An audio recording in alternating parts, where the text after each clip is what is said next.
कैसे ज्ञानी पुरुष इन सब चीजों को, संसारी ऑब्लिगेशंस को, कई लोग होंगे घर में जिनसे नहीं बनती होगी, पड़ोस में पार्किंग को लेकर लड़ाई होती होगी, गार्डन में कोई झिकझिक करता होगा कि यहाँ मत घूमो, बच्चों को यहाँ मत बैठाओ। मतलब जो हम सब आम आदमियों की जिंदगी में अलग अलग तरीके से इस तरह की अहंकार, कई जो दूसरे दूसरे दूसरे अहंकार हमें जो परेशान करते हैं या हमसे इंटरेक्ट करते हैं, तो ऐसी स्थिति कैसे हैंडल करते हैं, क्या विचार आते हैं, कैसे मन संभलता है, संभालता है, क्या दृष्टि रहती है? यानी पुरुष किस तरह से संसार में जीते हैं या इन सब समस्याओं का सामना करते हैं, उनके जीवन में भी भूख है, प्यास है, हर चीज है, वो किस तरह से देखते हैं। तभी आपने ही क्या, उनकी अपनी दृष्टि, उनकी चित्त की दशा है, उनकी अपनी समझ है।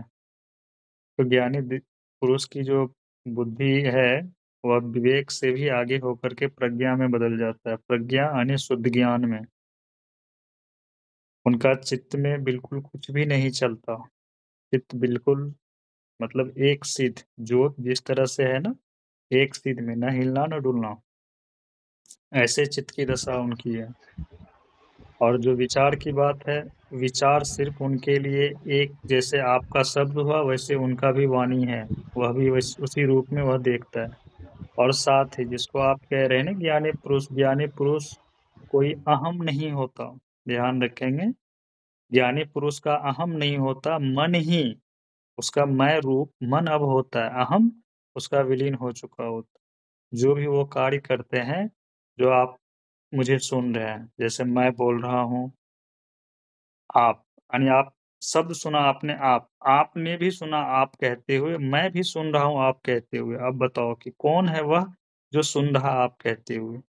जो ये अमित आपसे बातचीत कर रहा है, अमित को भी देखा जा रहा है। तो आप अमित को ज्ञानी पुरुष कहोगे, मैं अमित को ज्ञानी पुरुष नहीं कह सकता।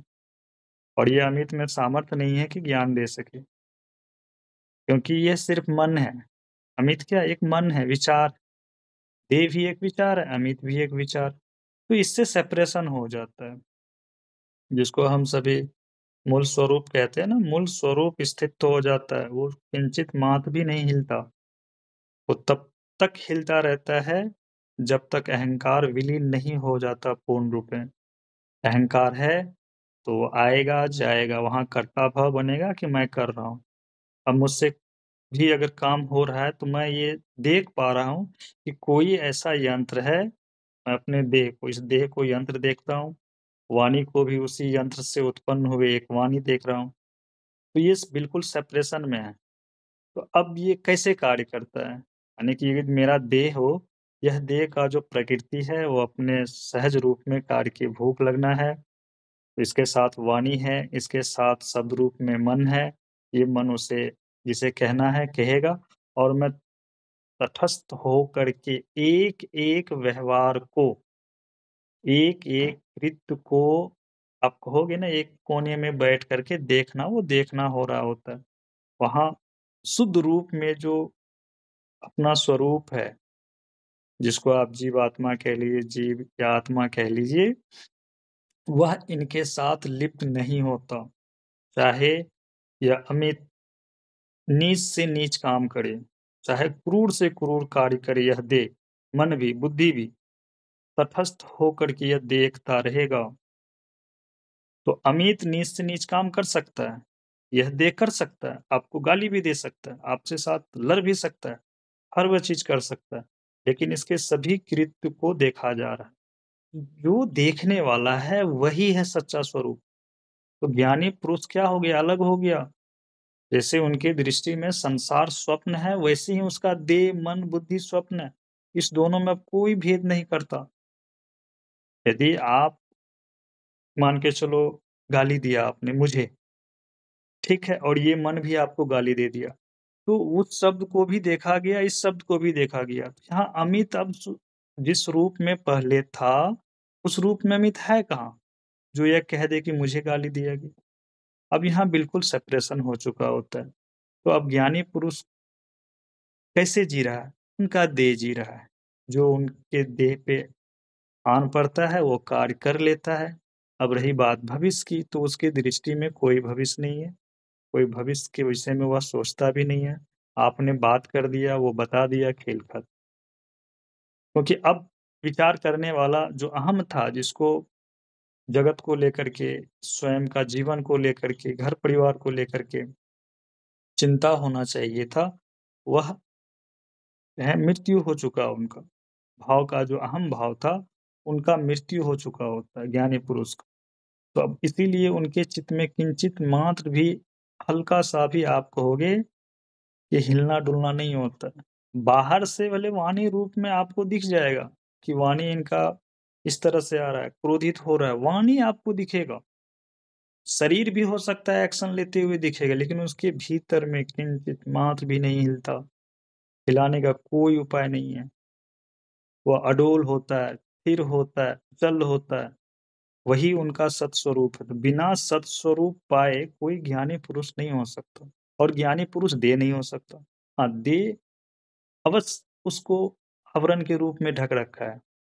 तो जो अपने मूल स्वरूप में आ गया, उनके लिए कोई कर्म नहीं है, कोई कर्म नहीं। वो करे तो आप सभी को जान पड़ेगा कि कर्म हो रहा है, लेकिन उनकी दृष्टि में सब शून्य है। उनका देह से किया हुआ कर्म भी शून्य है, उनके वाणी से किया हुआ कर्म भी शून्य है, वचन से भी किया गया कर्म वो भी शून्य है। वो हर चीज़ों को शून्य रूप में जानने लगता है, जिसका कोई अर्थ नहीं होता, जिसका कोई अब परिणाम भी वह नहीं जानता। परिणाम शून्य, और क्या हो सकता है? कुछ भी नहीं। तो वो इन सब चीज़ों को समझिए कि परे हो चुका होता है, जिस कारण से वह बिल्कुल स्थिर और शांत, भूत भविष्य उसके लिए कहीं एक्जिस्ट नहीं करता। बस उनका देह सिर्फ़ जीवन यापन के लिए चल रहा होता है, और वह किस पे निर्भर है, यह भी देखिए। उनका देह निर्भर है पूरे समाज सिस्टम पे। ध्यान दें, क्योंकि अगर वो समाज में है, तो उनका देह पूरे समाज के सिस्टम पे निर्भर है। समाज से उसको अगर कुछ मिल रहा है, उसका देह बना रहेगा। जैसे अभी आप लोगों के साथ साथ सत्संग हो रहा है, तो कुछ न कुछ हमें प्राप्त हो रहा है आप लोगों से सहयोग। तो उस माध्यम से इस देह का जीविका चल रहा होता है। इससे ज़्यादा का वो विस्तार नहीं देता। विस्तार देगा भी तो मन। यदि मुझसे बात करना पड़े आप सभी से, शिविर के विषय में, सत्संग के विषय में, तो मैं कह दूँगा कि आप सब देख लो। यदि आप बुलाओगे तो मेरा आना होगा, अन्यथा मैं जहाँ हूँ ठीक। भोजन मिल रहा है, इतना पर्याप्त। तो इसके अतिरिक्त भोजन, सिर्फ़ उसका देह को भोजन चाहिए, और मन को बात करने के लिए अगर कोई आया, तो विचार आया, तो विचार का विचार से उत्तर मिल गया, नहीं तो फिर मौन है। तो ज्ञानी पुरुष की क्या अवस्था हो गई? ज्ञानी पुरुष की परम अवस्था हो गई।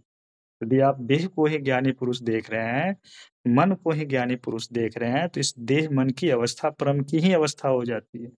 जबकि वह देह मन से परे है। अहम मन ही उनका अब जले हुए रस्सी के समान मन होता है। आप उसको अहम रूप में पकड़ सकते हो, क्योंकि वह रहेगा तो उनका देह के साथ कहें कि बना हुआ होना होगा। देह जीवित रहेगा, मन भी उसका जीवित रहेगा। जले हुए रस्सी के समान ही मान लो, होता उसमें कुछ नहीं है, ऐंठन भी नहीं है, कुछ है ही नहीं। बस एक, आप समझो कि एक दृष्टि है, दृष्टि पतली-सी दृष्टि है, उतना ही उसका आप मन पकड़ा हुआ है उस केंद्र से।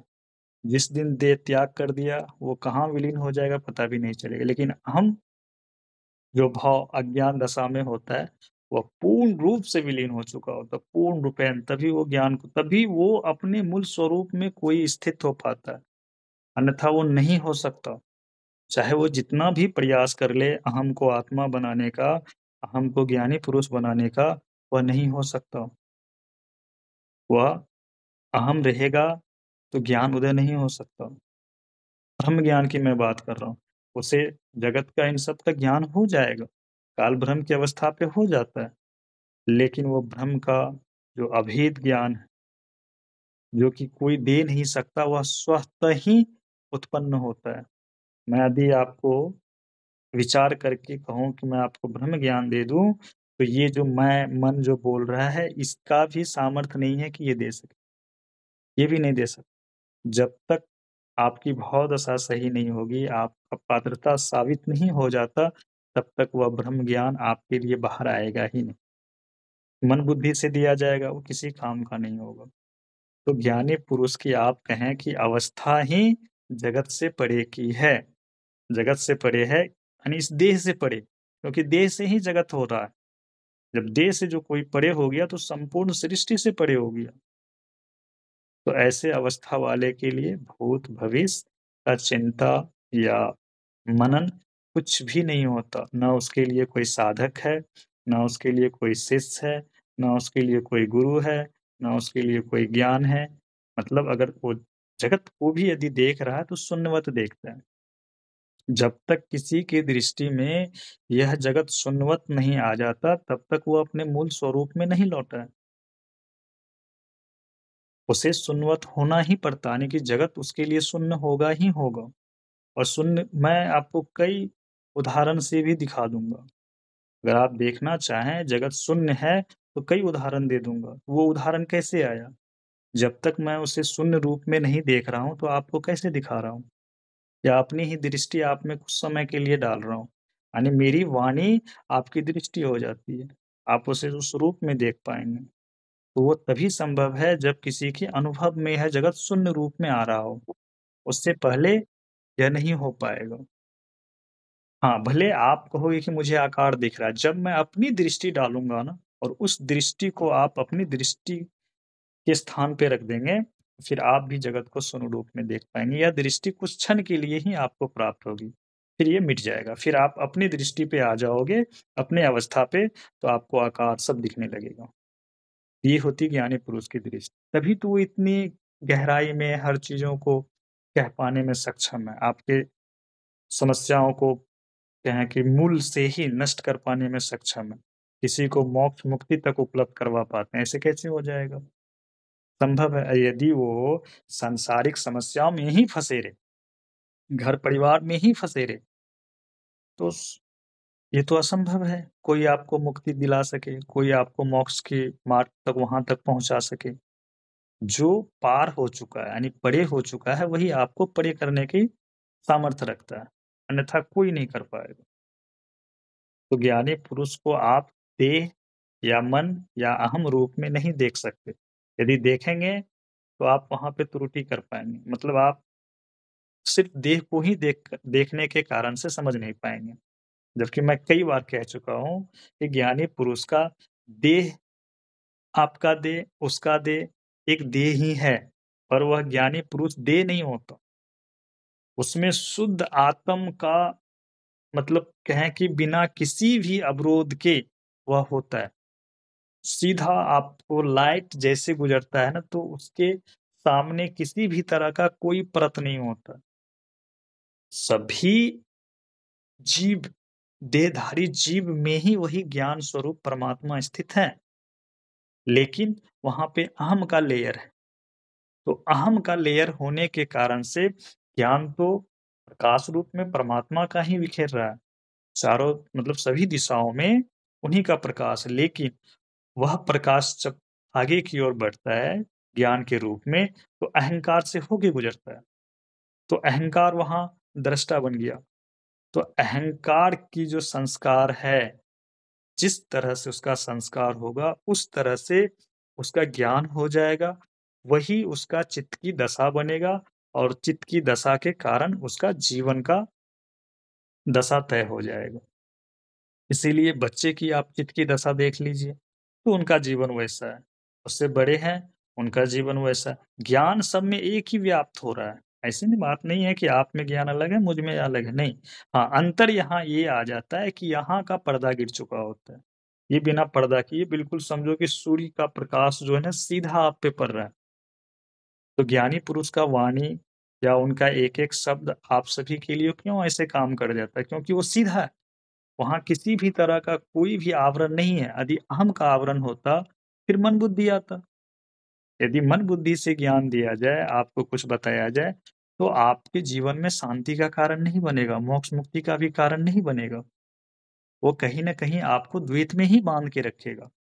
तो ज्ञानी पुरुष को इतना क्यों ज़्यादा महत्व या कहें कि ऊँचे श्रेणी में रखा गया है? क्योंकि वो इस जगत से आपको परे करता है। आपको दुःख का जो कारण है मैं, उसको नष्ट करने में वह आपका सहयोग कर देता है। वो सामर्थ्यवान है, आपके उस रोग को मूल से ही नष्ट कर देता है। तो ये किसका सामर्थ्य हो सकता है? किसी देह का? नहीं, किसी मन बुद्धि का नहीं, किसी अहम का नहीं, वह सिर्फ आत्मदेव का सामर्थ्य है जो आपको इन सारे विषयों से मुक्त करता है, सारे दुखों से मुक्त कर देता है। दूसरा कोई सामर्थ्यवान नहीं है इस सृष्टि में जो अज्ञान को नष्ट कर सके। अज्ञान क्या है? मैं देह हूँ, मैं मन हूँ, मैं बुद्धि हूँ, मैं ये हूँ, मैं वो हूँ, यही अज्ञान की अवस्था है। यही अज्ञान होने के कारण आप दुःख में हैं। इसी अज्ञान को सिर्फ एक ही है वह ज्ञान स्वरूप आत्मा, यानी कि स्वयं ज्ञान ही उसे नष्ट करेगा और किसी की दृष्टि उसे नष्ट नहीं कर सकती। प्रकाश ही अंधकार को दूर कर पाया और दूसरा किसी में सामर्थ्य है संपूर्ण सृष्टि में जो अंधकार को मिटा सके, दूर कर सके या भगा सके। तो सूर्य को भी आत्मा कहा गया है। वो उन्हीं का स्वरूप है, आत्म का ही स्वरूप वह है, वह इस अंधकार को मिटाता है। तो आत्म देव जो है, आत्म के जो प्रकाश ज्ञान रूप में प्रकाश बिखेरता है, वो अज्ञान रूपी अंधकार को मिटा देता है। इसीलिए वह ज्ञान स्वरूप है, इसीलिए वह प्रकाश स्वरूप और उसे ज्ञान प्रकाश ही कह के पुकारा जाता है। तो ज्ञानी पुरुष सीधा-सीधा आप समझो वह नग्न सूर्य जिसमें कोई आवरण नहीं होता। मन बुद्धि देह का है, दिख रहा है आपको, लेकिन भीतर से जो अहम का आवरण होना चाहिए वो ही नष्ट हो चुका है। इसीलिए इस प्रकाश के सानिध्य में जो भी रहेगा, उसके आस-पास समझो कि अंधकार यानी कि अज्ञान धीरे-धीरे, धीरे-धीरे छँटता चला जाएगा और जितना अंधकार छँटेगा यानी अज्ञान मिटेगा, वह स्वयं सूर्य की तरह प्रकाशित यानी कि वह स्वयं आत्म स्वरूप या आत्म प्रकाश की तरफ प्रकाशित होता चला जाएगा। तो आत्मज्ञानी का दृष्टि, आत्मज्ञानी की अवस्था, आत्मज्ञानी का संसार में रहना देह से नहीं जान सकते हैं और इसको पूर्ण रूप से समझने के लिए भी मेरी वाणी से भी नहीं समझ सकते। जब तक आप स्वयं इस अवस्था पे नहीं आ जाते कि वह किस अवस्था पे होते हैं, तब तक इसे सिर्फ समझ करके मान सकते हैं, लेकिन यथार्थ रूप में आप उसे स्वीकार भी नहीं कर पाएँगे। क्योंकि जो जी रहा है उस अनुभव को वह बता भी नहीं पाएगा क्योंकि पानी का स्वाद या कहें मीठा का स्वाद, आम का स्वाद, करेला का स्वाद कैसा है आप किसको बताएँगे? वो अनुभव का विषय है, तो वो बताया नहीं जा सकता। जब आप स्वयं करेला खा के देख लेंगे, मीठे आम खा के देख लेंगे, तो आपको खुद ज्ञात हो जाएगा कि वो अवस्था कैसी। लेकिन देह, मन, बुद्धि से उनको देख कर के बिल्कुल भी जज नहीं किया जा सकता ज्ञानी पुरुष कैसा। उनका बहुत सारा रूप है, बहुत सारा रूप। वो फ़कीर के रूप में भी मिलेगा, वो राजा के रूप में भी मिलेगा, वो समान पुरुष के रूप में भी मिलेगा, ज्ञान देते हुए भी मिलेगा, पागल की अवस्था में भी मिलेगा। आप नहीं पहचान पाएँगे वो ज्ञानी पुरुष। बहुत सारी अवस्था है उनका। कितनी अवस्था को आप कहेंगे ऐसा ही हो, ऐसा कुछ भी नहीं है। हाँ, बिल्कुल एक चीज़ कुछ नहीं कहा गया कि ऐसा हो तो ज्ञानी पुरुष नहीं, बहुत सारे अवस्था देखा गया। तो वो अवस्था किसका? देह, मन का। भीतर की अवस्था सभी की एक ही है, चाहे वो राजा जनक हो या अष्टावक्र हो, कोई भी हो। सभी की एक ही अवस्था भीतर की, आत्म स्वरूप केंद्र की एक ही अवस्था है। चाहे कोई आज आत्मज्ञान को उपलब्ध हो या आज से हज़ारों वर्ष पूर्व हुआ हो, उनमें और इसमें कोई भेद नहीं। हाँ, देह, मन में भेद है, उनकी अपनी प्रकृति है, उनका अपना गुणधर्म है उस देह का, तो उसी अनुरूप आप उसे देखेंगे, तो देह को देख कर के आप ज्ञानी पुरुष को नहीं जज कर पाएँगे। आप एक शब्द जानिए, उनकी अवस्था इस जगत से परे की है, बस एक शब्द। वह इस जगत में नहीं है। आपको लगेगा कि जगत में है, नहीं, वो इस जगत से परे है। परे मैं कह रहा हूँ, उसके आत्म स्वरूप इससे बाहर है, इसीलिए उसे कोई छू नहीं पाता। क्योंकि अंदर में जब आप उसको अनुभव करेंगे ना, आप स्वयं जान पाएँगे कि आपको कोई टच नहीं कर सकता, छू नहीं सकता कोई। कब आप अनटच रहते हैं? जब आप परे होते हैं सारे विषयों से, तो ज्ञानी पुरुष की अवस्था परे की है, तो आप इसको अनुभव स्वयं से कीजिए, फिर इस यथार्थ को समझ पाएँगे।